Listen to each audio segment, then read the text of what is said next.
Very good morning students. आप सभी विद्यार्थियों का हिंदी कक्षा में स्वागत है। आज हम हिंदी रीडर में पार्ट 3 प्रकाश का महत्व पर आधारित कहानी पढ़ेंगे।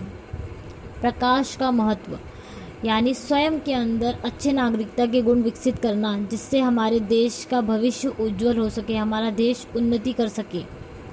इस कहानी के माध्यम से यह बताया गया है कि प्रत्येक नागरिक के पास शारीरिक शक्ति, बौद्धिक योग्यता और चारित्रिक बल है। हम में से प्रत्येक के पास शक्ति, समय और बुद्धि है जिनका प्रयोग किया जा सकता है। यदि हम अच्छे नागरिक बनना चाहते हैं तो हमें अपनी शक्तियों, योग्यताओं को अपने देश के कोने कोने में प्रकाश फैलाने के काम में लगा देना चाहिए, अर्थात हम स्वयं को देश की सेवा करने में लगा देना चाहिए। कोई भी देश उन्नति नहीं कर सकता जब तक अच्छे नागरिक ना हो। यदि हमारे देश उन्नति करना चाहता है तो हमारे देश में अच्छे नागरिक होना चाहिए। यदि हम अपने देश से प्रेम करते हैं, उसकी सेवा करना चाहते हैं, तो हमें चाहिए कि हम अच्छे नागरिक बनने का प्रयास करें। जब हम विद्यालय और घर से निकलकर अपने देश के विभिन्न भागों में जाएंगे तो उससे अच्छी नागरिकता के प्रकाश से भरने में समर्थ होंगे। तो बच्चों, आइए हम पार्ट 3 प्रकाश का महत्व पर आधारित यह कहानी पढ़ते हैं और स्वयं के अंदर अच्छे नागरिक होने के गुण विकसित करते हैं। पार्ट 3 प्रकाश का महत्व। एक समय की बात है, किसी नगर में एक व्यापारी रहता था। उसने संपूर्ण जीवन वस्तुओं का क्रय विक्रय करते हुए कठिन परिश्रम किया। परिणाम स्वरूप उसके पास बहुत अधिक धन एकत्र हो गया था। जैसे जैसे समय बीतता गया उसके पास और अधिक धन बढ़ता गया, परंतु कुछ समय से वह अपनी अस्वस्थता के कारण उदास रहने लगा था। उसे लग रहा था कि वह अब अधिक समय तक इस संसार में न टिक पाएगा। वह सोचने लगा कि कड़ी मेहनत से प्राप्त इस धन का क्या किया जाए। तो बच्चों, एक समय की बात है कि किसी नगर में एक व्यापारी रहता था और उसने अपना पूरा जीवन किस में लगा दिया था? खरीदने और बेचने के कार्य में कठिन परिश्रम करते हुए लगा दिया था। तो इसका परिणाम यह निकला कि उसके पास बहुत अधिक धन एकत्र हो गया था। जैसे जैसे समय बीतता गया उसके पास धन क्या हो गया? बढ़ता गया, परंतु कुछ समय से वह अस्वस्थता यानी बीमारी के कारण उदास रहने लगा था।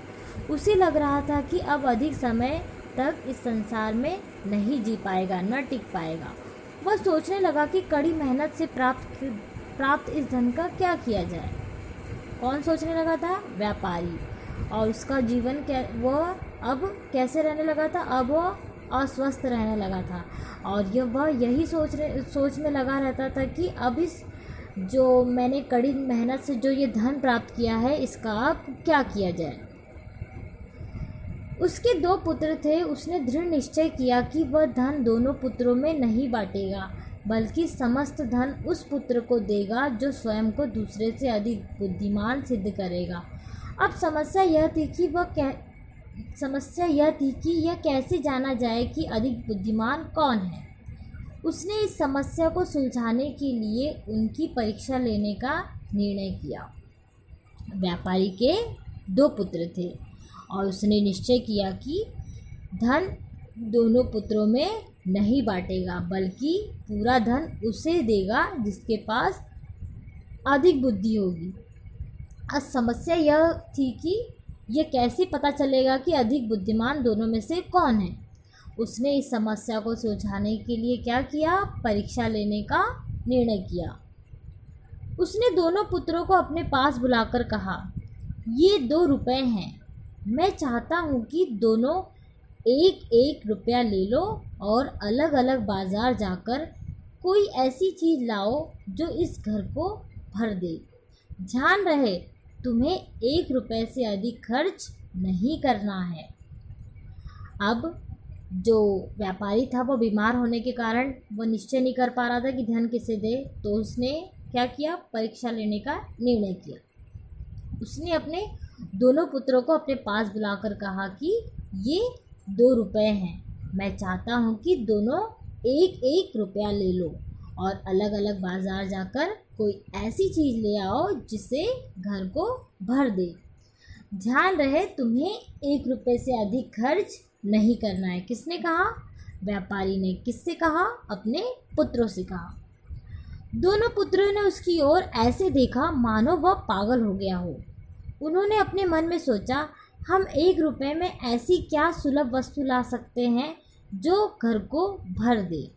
वे रुपया लेना नहीं चाहते थे, परंतु वृद्ध ने उनसे अपने आदेशानुसार कार्य करने के लिए जोर दिया। उसने कहा, तुम जाओ और इस काम में अधिक समय मत लगाना। मुझे आशा है कि तुम कुछ ही दिनों में वापस आ जाओगी।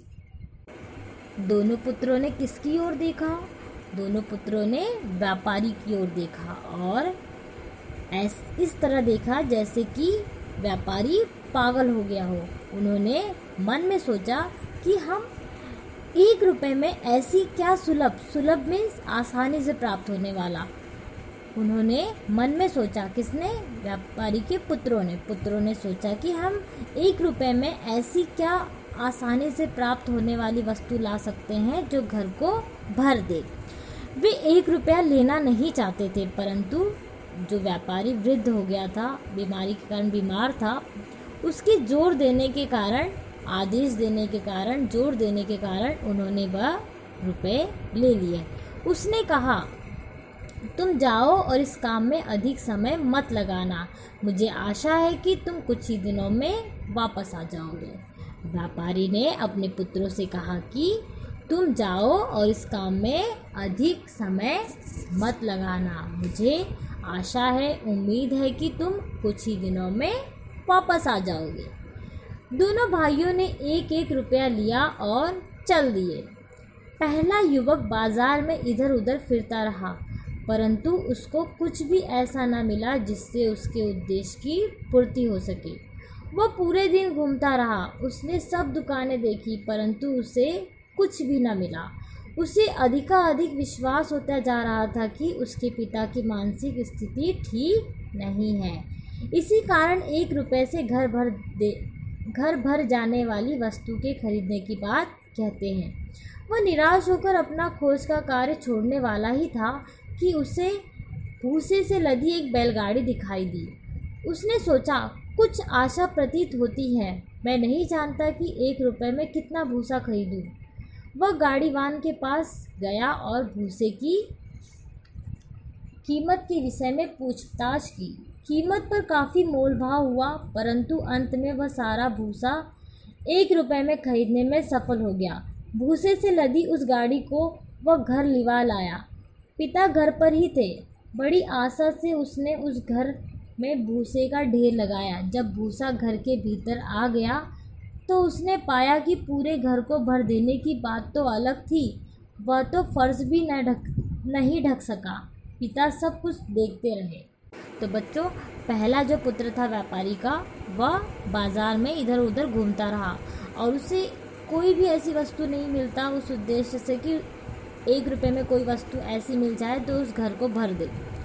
अब उसके अंदर, पुत्र के अंदर यह विश्वास होता जा रहा था कि पिताजी की मानसिक स्थिति ठीक नहीं है, इसलिए वह ऐसी चीज़ खरीदने को कह रहे हैं जो घर को भर दे, वो भी 1 रुपये में। वह निराश होकर इस कार्य को छोड़ने ही वाला था कि उसे एक क्या दिखाई देती है? उसे एक भूसे से लदी एक बैलगाड़ी दिखाई देती है और उसे कुछ उम्मीद मिलती है कि वह जानता भी नहीं है कि कितना भूसा खरीदे। लेकिन वह गाड़ीवान के पास गया, बैलगाड़ी वाले के पास गया और भूसे से लदी जो बैलगाड़ी थी उसकी पूछताछ की। कीमत काफ़ी मोलभाव हुआ, परंतु अंत में वह सारा भूसा 1 रुपये में खरीदने में सफल हो गया। कौन सफल हो गया? व्यापारी का पहला पुत्र।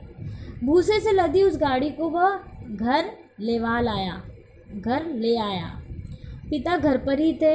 बड़ी आशा से उसने घर भूसे के ढेर लगाया। किसने?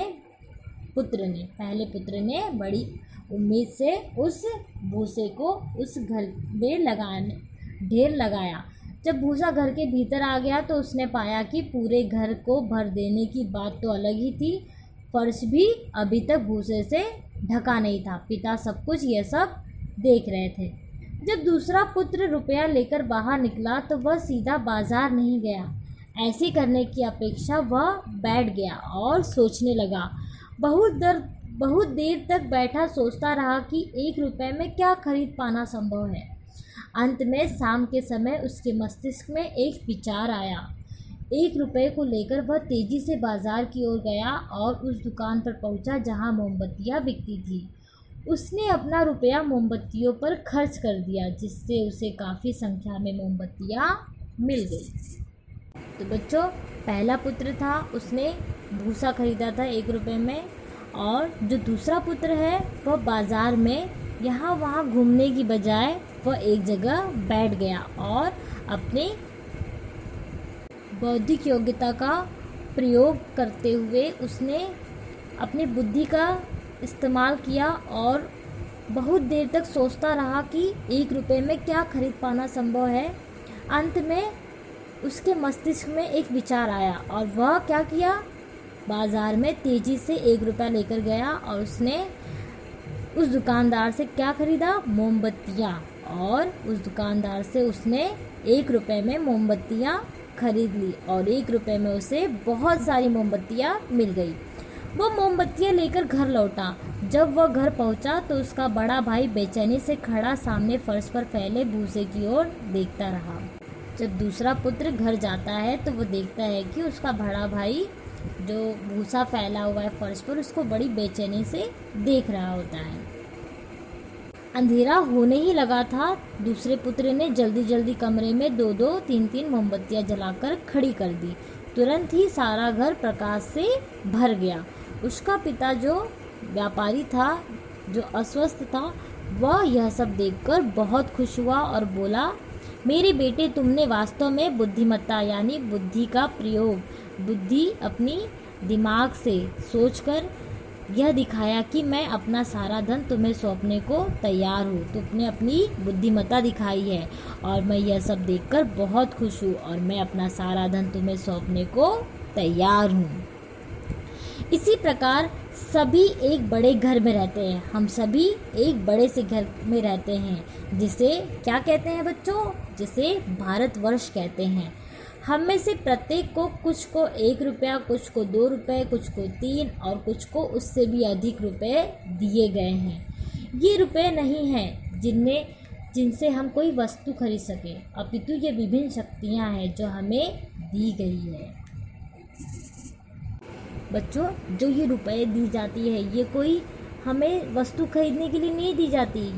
ये जो रुपए हैं, ये हमें क्या है, विभिन्न शक्तियाँ हैं जो हम अपने बौद्धिक और शारीरिक और चारित्रिक बल से हम इसका प्रयोग करके अपने देश को उन्नति के मार्ग पर आगे बढ़ा सकते हैं, देश का भविष्य उज्जवल कर सकते हैं। हम में से प्रत्येक के पास शारीरिक शक्ति, बौद्धिक योग्यता और चारित्रिक बल है। हम में से प्रत्येक के पास शक्ति, समय और बुद्धि है जिनका प्रयोग किया जा सकता है।